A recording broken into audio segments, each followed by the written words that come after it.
family of circle of family of in x, y plane ইকুয়েশনটা কি আছে x square plus y square plus 2gx plus 2fy plus c is equal to 0।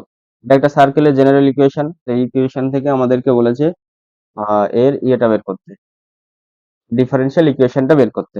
তাহলে first of all দেখো এখানে arbitrary constant সংখ্যা কত, এখানে arbitrary constant সংখ্যা কত, এখানে আরবিটারি কনস্ট্যান্ট সংখ্যা কত আছে,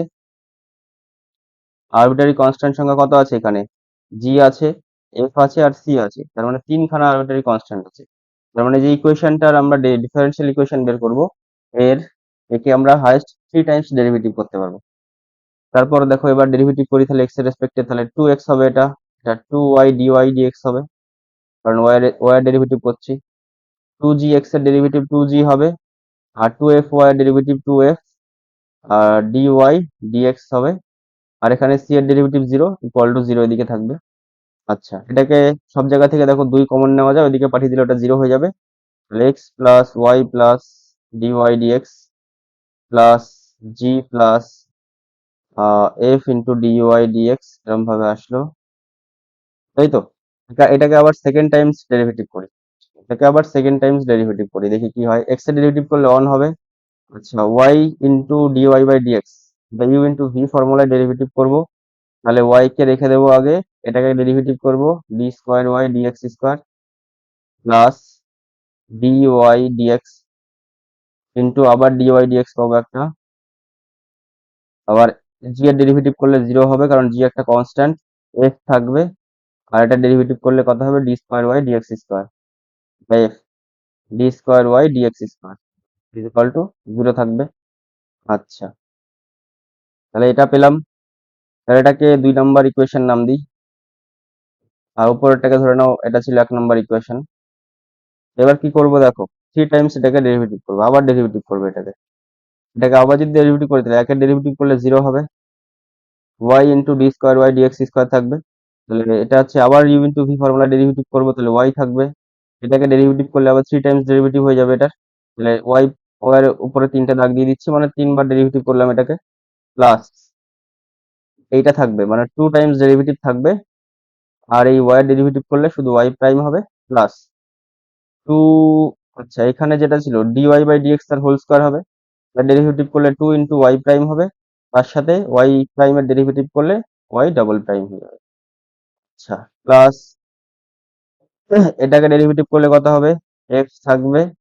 এখানে এটা মানে হচ্ছে y 2 টাইমস ডেরিভেটিভ আছে, তাহলে আবার দুবার, আর একবার ডেরিভেটিভ করলে 3 টাইমস ডেরিভেটিভ হয়ে যাবে, আর পেলাম।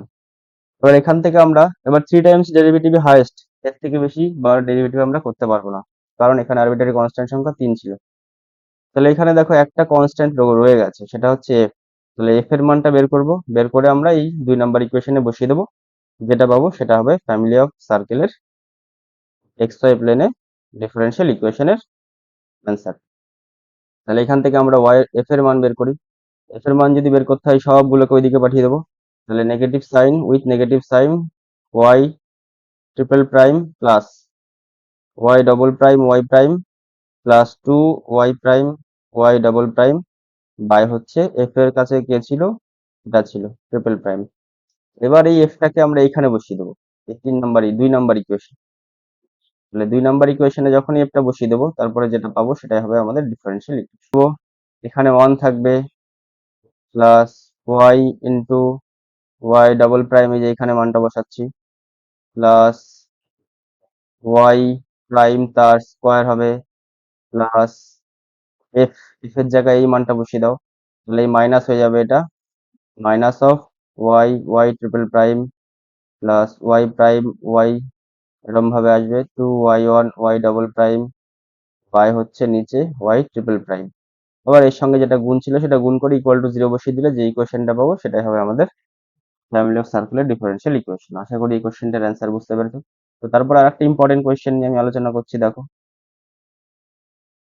তারপর আরেকটা ইম্পর্টেন্ট কোয়েশ্চেন নিয়ে আলোচনা করছি, এটা সার্কেল নিয়ে কোয়েশ্চেনটার সলিউশন আমি বললাম। তারপর একটা ইম্পর্টেন্ট কোয়েশ্চেন বলছি, যেটা গেট 2000 কোন একটা বছর এসেছিল গেটের পরীক্ষায়। তো কোয়েশ্চেনটা হচ্ছে কি, এটা ইম্পর্টেন্ট কোয়েশ্চেন, এটা আমি লিখছি, দেখো। কোশ্চেনটা বলেছে a curve gamma, a curve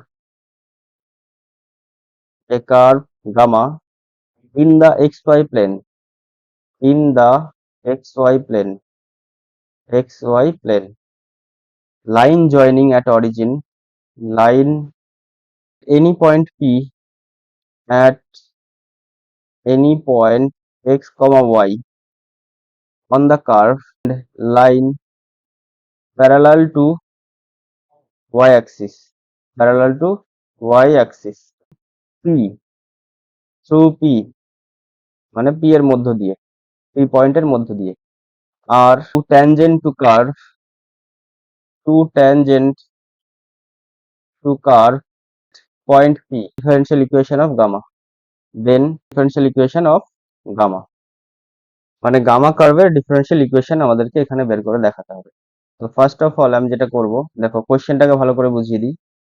কোশ্চেনটা বলেছে যে এই কার্ভ মানে একটা curve gamma in the X Y plane, মানে এক্স ওয়াই প্লেনে যে কোনো একটা কার্ভ গামা আছে, such that line joining at origin, মানে ওই গামা কার্ভের যে কোনো একটা পয়েন্ট থেকে অরিজিনের সোজাসুজি একটা লাইন দেওয়া হলো বা নেওয়া হলো, লাইন জয়েনিং অ্যাট অরিজিন, এই যে বলে দিয়েছে at origin, any point on the curve P X Y, P হচ্ছে X X comma Y on the curve, and line যে কোনো একটা line parallel to the Y axis through P, ওই P পয়েন্টের মধ্য দিয়ে parallel to the X Y axis এর একটা পয়েন্ট নেওয়া হয়েছে, সেটা হচ্ছে পি এর মধ্যে দিয়ে যাবে একটা লাইন নেওয়া হয়েছে, equally inclined to the tangent to the curve at that point P, then find the ordinary differential equation of gamma. তাহলে দেখো আমি আবার কোশ্চেনটার অ্যান্সার সলিউশন করে তোমাদেরকে বুঝিয়ে দিচ্ছি। অ্যান্সারটা বুঝিয়ে আমি আগে এক্স ওয়াই প্লেন আঁকি। তাহলে যে কোনো একটা কার্ভ ধরে নাও এরকম ভাবে আছে, এরকম ভাবে যে কোনো একটা কার্ভ আছে, ধরো না এখানে যে কোনো একটা পয়েন্ট আছে, এখানটায় ধরো না এখানটা আছে, তাহলে এই পয়েন্টটাই হচ্ছে পি, এই হচ্ছে পি হচ্ছে এক্স কমা ওয়াই। এবার এই পয়েন্ট থেকেই আমরা লাইন জয়েনিং অ্যাট অরিজিন নিয়েছি, লাইন জয়েনিং অ্যাট অরিজিন নিয়েছি এই পয়েন্ট থেকে। তারপরে বলেছি কি এই পি পয়েন্ট থেকেই ওয়াই অ্যাক্সিস এর প্যারালাল আর একটা লাইন জয়েন করে এই পি পয়েন্টের সাথে, তাহলে এটা করলাম, পি পয়েন্টের সাথে ওয়াই অ্যাক্সিস এর প্যারালাল একটা লাইন জয়েনিং করলাম। আচ্ছা, তাহলে এটা অবশ্যই এটার সাথে 90 ডিগ্রি কোণ করে থাকবে।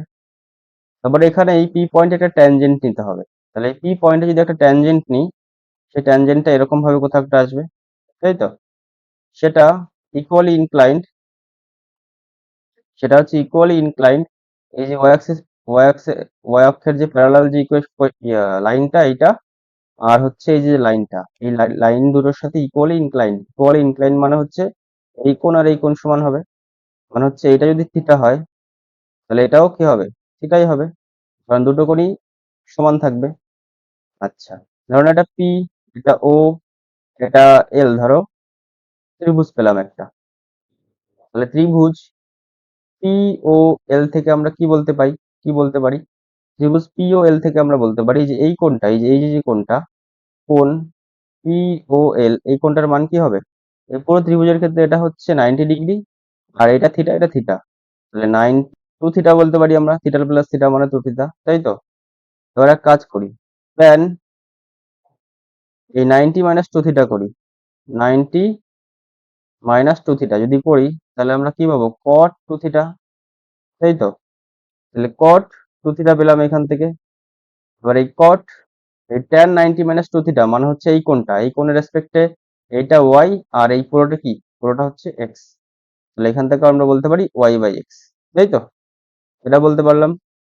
এবার cot 2 থিটা যদি y বাই x হয়, y বাই x হয়, তাহলে tan 2 থিটা কি হবে, tan 2 থিটা হবে হচ্ছে x বাই y, এটা উল্টে যাবে। আচ্ছা, এবার আমরা একটা জিনিস জানি, সেটা হচ্ছে কি tan থিটা সমান সমান কি হয়, tan থিটা সমান সমান হয় dy বাই dx, স্লোপ সমান সমান tan থিটা হয় শুধুমাত্র, তাই তো। আচ্ছা, তারপরে আর একটা জিনিস দেখো, সেটা হচ্ছে এই যে ত্রিভুজটা, যেটা এইটা, এইটা আর এইটা, এই যে এই কোণটার রেসপেক্টে এটা 90 ডিগ্রি, এটা থিটা, তাহলে এই কোণটা কত হবে, 90 মাইনাস থিটা, তাই তো। তাহলে একটা জিনিস বের বের করি এখান থেকে হচ্ছে, সেটা হচ্ছে tan 90 মাইনাস থিটা মানে হচ্ছে কট থিটা, শুধুমাত্র কট থিটা। কট থিটা সমান সমান আমরা বলতে পারি না ডিএক্স, কারণ এটাই ট্যানজেন্টের স্লোপ বের করছি, যেটা ট্যানজেন্টের স্লোপই তো ডিওয়াই বাই ডিএক্স হয়। এটা সমান সমান কট থিটা পেয়েছি, তাহলে কট থিটা সমান সমান যদি ডিওয়াই বাই ডিএক্স হয়, তাহলে ট্যান থিটা সমান সমান কি হবে এখান থেকে ডিএক্স বাই ডিওয়াই, তাই তো? তাহলে ট্যান থিটা সমান সমান কি পেলাম, ডিএক্স বাই ডিওয়াই। এবার আমরা জানি ট্যান টু থিটার ফর্মুলা কি জানি, টু ট্যান থিটা বাই হচ্ছে 1 প্লাস ট্যান স্কোয়ার থিটা। এবার ট্যান টু থিটা এটার ভ্যালু আমরা পেয়েছি। আচ্ছা, ট্যান টু থিটার ভ্যালু কত পেয়েছি আমরা, ট্যান টু থিটার ভ্যালু পেয়েছি এক্স বাই ওয়াই, এই যে ট্যান টু থিটা হচ্ছে X by Y is equal to two tan theta, tan থিটার ভ্যালু পেয়েছি আমরা, শুধুমাত্র ট্যান থিটার ভ্যালু কত পেয়েছি, ট্যান থিটার ভ্যালু পেয়েছি এই যে ডিএক্স বাই ডিওয়াই, এই ডিএক্স বাই ডিওয়াই ভ্যালুটা পেয়েছি। আর নিচে 1 প্লাস ডিএক্স বাই ডিওয়াই তার হোল, ডিএক্স ডিওয়াই তার হোল স্কোয়ার, এটাই হচ্ছে ওই ট্যানজেন্টের বা ওই কার্ভের ওই পয়েন্টে তোমার ডিফারেনশিয়াল ইকুয়েশন, ওই কার্ভের ডিফারেনশিয়াল ইকুয়েশন হচ্ছে এটা। আশা করি কোশ্চেনটার অ্যান্সার বুঝতে পেরেছো। যদি বুঝতে না পারো তো ভিডিওটাকে আবার পেছন দিক থেকে দেখে নিও।